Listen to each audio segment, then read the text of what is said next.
If you've seen some of my latest videos, you probably have heard me talk a little bit about this lens. This is the Nikkor 105 2.5.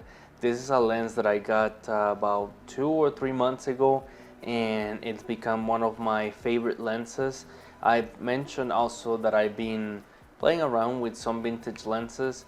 Among the ones that I've got, well, pretty much all of them are Nikkor lenses, and they've been pretty good lenses, but this lens, it's almost perfect.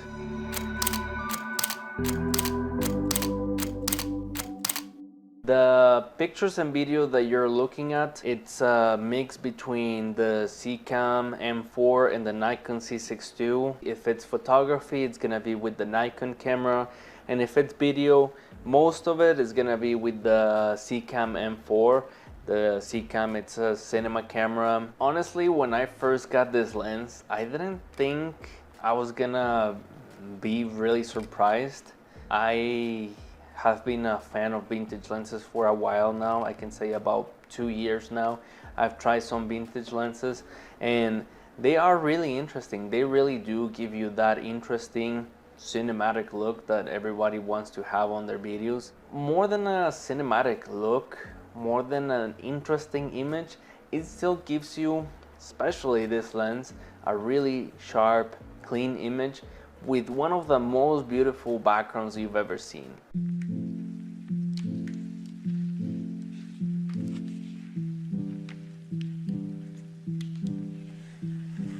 Honestly, the bokeh that this lens gives you, it's one of the best I've seen. Have in mind, it's a 105, so it's already gonna give you a pretty nice separation with your background. If you are watching this video specifically because you're considering to buying this lens, you have to have in mind a few things. First of all, it's not gonna be a lens that you can use just for blogging or for having all the time in your camera. I mean, if you're doing street photography, I think it's gonna be a pretty good lens. I think it's a pretty good range. I think the 105 is pretty good, where you can still get some nice portraits like the ones that you are looking at right now, and get some, you know, pretty good video. The other thing is that if your camera doesn't have image stabilization and you don't have at least a shutter speed of, you know, 120, 200, your image is gonna be pretty blurry. That's why I would recommend, if you're doing maybe some night photography, like street photography at night, maybe having a monopod or a tripod could be really handy.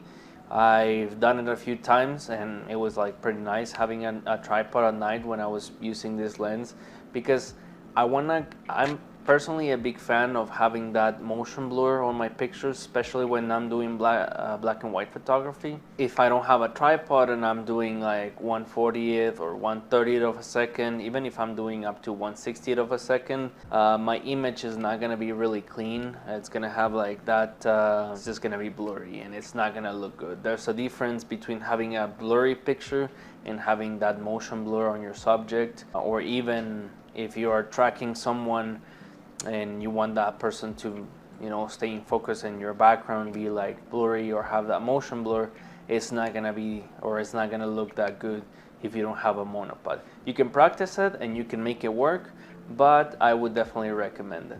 To be honest, I'm not really good when it comes to technicisms, so if you see any chromatic aberrations or you see any vignetting or, you know, imperfections on the lens, that's not something that I don't have a lot of knowledge about or that I care a lot.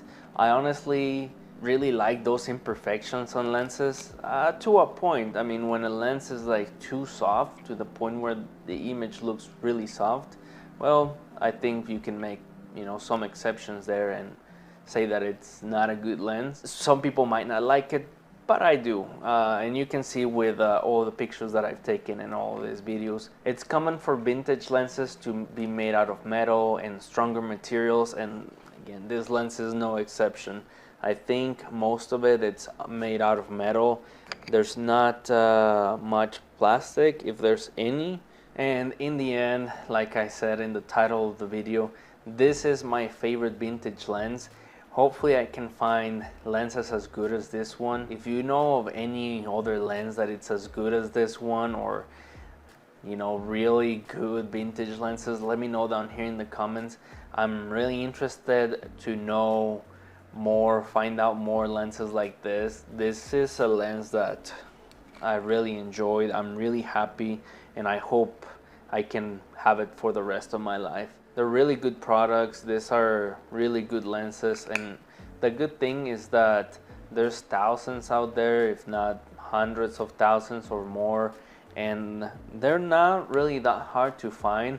There's many camera companies that sell vintage lenses where you can just buy online. There's probably a store in your city where they sell this kind of stuff, and if they do, I would definitely recommend looking for this lens, or ask for the people that work there for any recommendations on vintage lenses. That's it for the video of today. If you have any questions, let me know. I'm sure that there's a few things that we can talk more about when it comes to this lens. I hope that I answer a few of those questions. But again, if there's anything you like to know, please let me know, and I'll be happy to answer. Thanks again for watching, and I will see you in the next video.